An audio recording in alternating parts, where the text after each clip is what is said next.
उत्कल प्रदेश गठनर एंतुड़ीशाला कहुवा गंजाम रंभारे आसंता काली मुख्यमंत्री उद्घाटन करेंगे पाखापाखि ओडिशार 43 जन बरपुत्र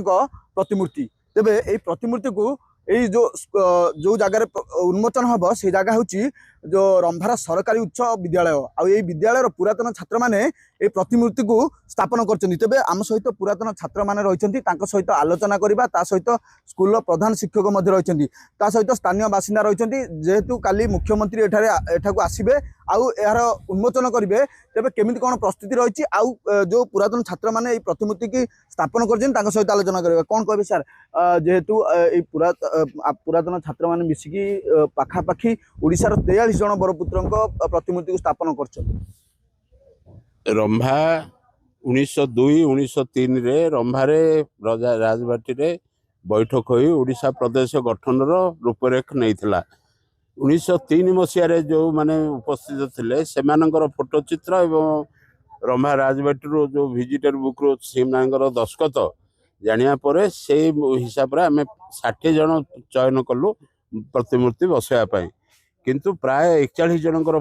फोटो मिलला प्रतिमूर्ति बसाला आउ बाकी जो मानकर न मिलला से साइड रे तांकर नाम लिखि देचु। 1917 मसीह 2017 मसीह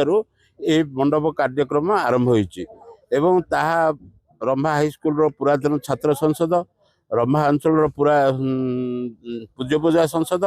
एवं उत्कल स्वाभिमान मंच पुरी ए 3 जन जाकर जो माने सभ्य अछंती प्राय समस्ते 41 मूर्ति देइचंती। से 41 मूर्ति रे काली मुख्यमंत्री द्वारा और अन्य नेतृवृंद द्वारा उन्मोचन हम से कार्यक्रम चली गोटे मैगजीन 300 पेज मैगजीन गोटे छपा हो 1000 ताहा काली उन्मोचन हम एवं या रंभार इतिहास एवं रंभार सांस्कृतिक कार्यक्रम को लोकलोचन को आने यह आमर प्रयास। शुणुले उत्कल प्रदेश गठन बैठक रे जो बरपुत्र माने रही जोगदे से बरपुत्र मानकर प्रतिमूर्ति को बर्तमान जो रंभार सरकारी उच्च विद्यालय अच्छी से स्थापन कर आसंता काली मुख्यमंत्री उन्मोचन करेंगे। तो आम सहित स्कूल प्रधान शिक्षक रही सर कौन कहे जेहेतु स्कूल परिसर रे गोटे पाखापाखि 43 जन बरपुत्र प्रतिमूर्ति उन्मोचन हम तो निहाती भाव ओडिशा रे कहवा कि प्रथम करी होची जे एते बरपुत्र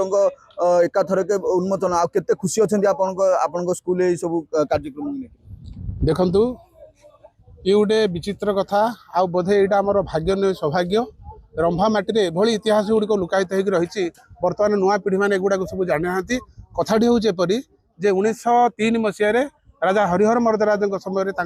पुत्र रामचंद्र मर्दराज समय जो द्वितीय स्वन क्षेत्र होता से द्वितीय स्वन क्षेत्र में सी विभिन्न प्रकार बाग्नी मानक एवं ज्ञानी गुणी मानक डाकिकी ये जो रंभा पैलेस जो सभाटी करते से सभारे जो मैंने उपस्थित थे से मुख साक्षी स्वरूप से 41 जन भर से आम प्रतिनिधि स्वरूप बाछी से मूर्ति बर्तमान काली सब उद्घाटन हम एवं ये उत्सव ओडिशार मुख्यमंत्री उपमुख्यमंत्री एवं खनि इस्पात मंत्री एमाने जो आम परिसर को आसिकी रंभा इतिहास जो गौरव मर्यादा को बढ़ाई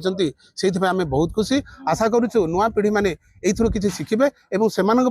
किसी मार्गदर्शन गोटे हम जे समस्ते आम केमती आमर ऐतिह्य संस्कृति मर्यादा को आम सब केमती बजाय रखा यहाँ हूँ आम मान प्रयास। निहाती भाव ये जो प्रतिमूर्ति उन्मोचन पर आगामी पीढ़ी जो उत्कल प्रदेश गठन इतिहास को जानीपर कारण ये प्रतिमूर्ति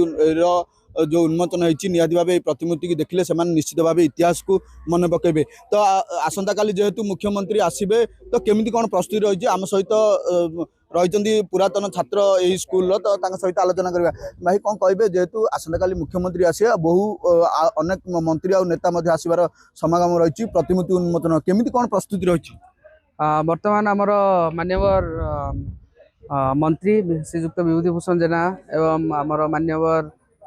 जिलापाल एवं आमर रंभा एनएसी एग्जीक्यूटिव ऑफिसर समस्ते आसी ये पहुँची थे आउ मुख्यमंत्री किभली भाव सुरखुरे जावा आसवा रहिबा एवं पब्लिक केमिति रहिबे तांकर सुरक्षा सब जिनस डिस्कसन है सब जिनस पूरा प्रस्तुत होई आमे अच्छु आउ जिला प्रशासन एवं भारतीय जनता पार्टी समस्त कार्यकर्ता माने आम सहित अच्छा आउ बहुत सुंदर भाव प्रोग्राम को करा कौन प्रकार केमिति भल हम से हिसाब से आम सब प्रिपेयर करछु आउ देखा जाऊ काली आम समस्ते उत्सुक अच्छु मुख्यमंत्री को भेटा मुख्यमंत्री को देखा उत्साह उद्दीपना अच्छी रंभावासी मध्य निहाती भावे सर कौन कहे केते खुशी अच्छा जेहेतु आपण पुरातन स्कूल आईठी पाखापाखि ओडिशार 43 जन बरपुत्र प्रतिमूर्ति उन्मोचन हो निश्चित रूप बहुत खुशी अच्छु देखु रंभा हूँ गोटे ऐतिह्य संपन्न ग्राम ये केवल उत्कल सम्मेलन ये जो स्वतंत्र उत्कल आज देखुं से बहुत प्रयास पर 1902 और 3 मसीहार प्रथम सम्मेलन ये रंभार एंतुड़ीशाल राजबाटी होता तार परिणाम स्वरूप 1936 मसीह स्वतंत्र उत्कल प्रदेश गठन है तार अनुभव कर 1983 मसीह आमर स्वतंत्र अधिवेशन उत्कल हाईस्कूल 3 दिन होता तार परिकल्पना गोटे योजना निहाई आम गोटे स्मारक पीठ निर्माण करूँ